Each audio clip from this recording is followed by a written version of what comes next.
Bienvenue dans la Feedback Machine. Dans ce format inédit créé par la machine, un investisseur décortique en live et sans interruption les projets de 100 entrepreneurs. Alors si tu cherches à comprendre comment analyser rapidement une boîte ou simplement à prendre un shoot de réalité entrepreneuriale, t'es au bon endroit. Tout de suite, un nouveau pitch et de nouveaux feedbacks par Jean de la Roche-Brochard, l'invité de la première édition. Et si toi aussi tu veux tenter l'exercice, rends-toi sur www.lamachine.com. Bonjour à tous, je suis fondateur de 110 mètres carrés. Donc, je parle d'un sujet qui touche des millions de Français. Mon sujet, c'est celui de la transaction, et de la vente de son bien immobilier. Ouais, Donc, je l'ai entendu beaucoup ce pitch. Ouais. Vas-y, raconte-moi tout. la PropTech a pas bonne, Pas bonne presse, non, bonne non, non, presse en pas temps. trop, non. En gros, le constat, il est réel, c'est que personne se réveille un matin en se disant: «Tiens, aujourd'hui, je vais vendre mon bien». C'est d'abord une période de réflexion qui amène à une décision. Ouais, Le problème, c'est quand cette décision est prise, tout va très vite. C'est-à-dire qu'on doit poster l'annonce, on doit trouver des acquéreurs, faire les visites, négocier, signer le compromis.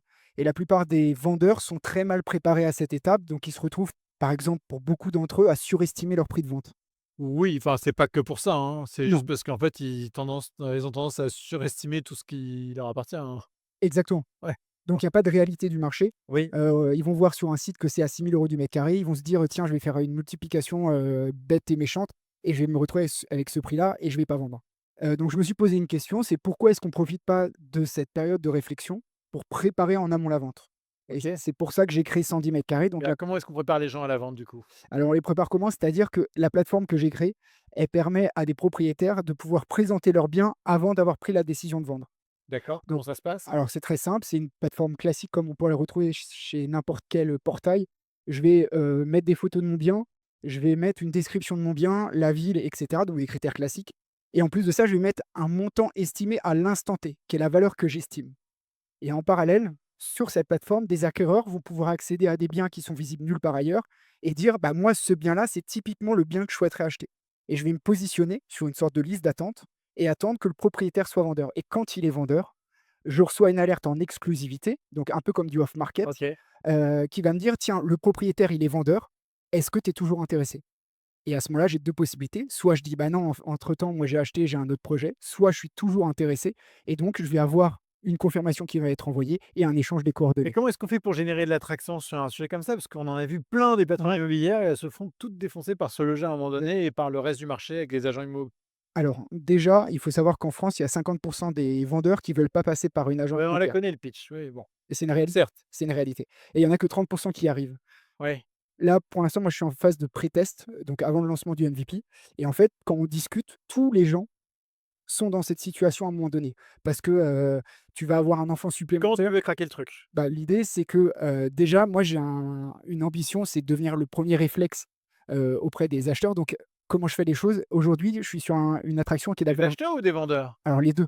Moi, je suis sur Si une tu devais te concentrer sur l'un ou l'autre, tu te moi, je concentrerais me sur quoi? concentre d'abord sur les propriétaires vendeurs, potentiels vendeurs, parce que c'est eux qui vont m'amener du trafic derrière, et au-delà de ça, la première étape, c'est déjà, je suis sur un marché très local. Je suis de Nantes. Nantes, c'est une ville qui a, l'attraction nécessaire pour ce type de bien. C'est-à-dire qu'il y a, d'après les chiffres de l'INSEE, il y a une rétention d'un bien qui est, juste ce qu'il faut, c'est aux environs de 7 ans, ce qui permet d'avoir un turnover assez intéressant.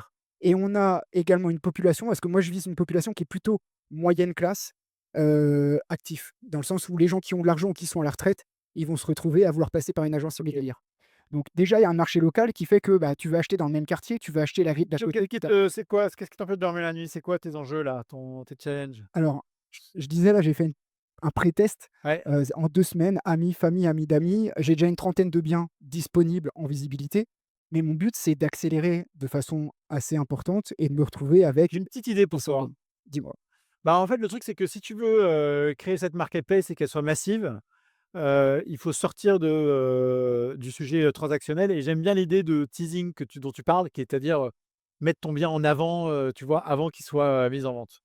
Et donc, est-ce que tu as pas intérêt à sortir un outil qui permettrait à n'importe quel propriétaire, potentiel vendeur à un moment donné, de, créer une très, très, très, très, très, très jolie page produit de son bien, de la même manière que Airbnb l'a fait à l'époque avec les photos, et qui a changé, tu vois, la gueule du marché, de façon à avoir un inventaire qui, même si demain il n'est pas monétisé, parce que finalement les biens ne sont pas mis en Ouais. vente, qui est au moins, tu vois, créer le premier site inspirationnel de biens potentiellement en vente, dans la région nantaise aujourd'hui et demain en France, quoi. Alors, je me suis peut-être mal exprimé, mais par exemple, sur la partie UX, moi, je me suis beaucoup inspiré de ce que fait, par exemple, Airbnb, Super. où il y a un côté hyper sexy et l'idée, c'est d'avoir un bien qui soit un peu mis en avant, d'avoir des KPI qui soient assez intéressantes. Mais Donc, créer un outil gratuit qui, genre, c'est élimine le gratuit. marché. Alors, je ne l'ai pas dit, c'est totalement gratuit. C'est gratuit pour déposer son bien, c'est gratuit pour se positionner. Et en fait, le business plan, in fine, c'est de pousser des leads ultra qualifiés parce qu'on va suivre le propriétaire jusqu'au moment où il va vendre. Bien sûr. Et certains vont pas réussir à trouver, certains vont avoir beaucoup trop de personnes qui vont se positionner et vont avoir besoin à ce moment-là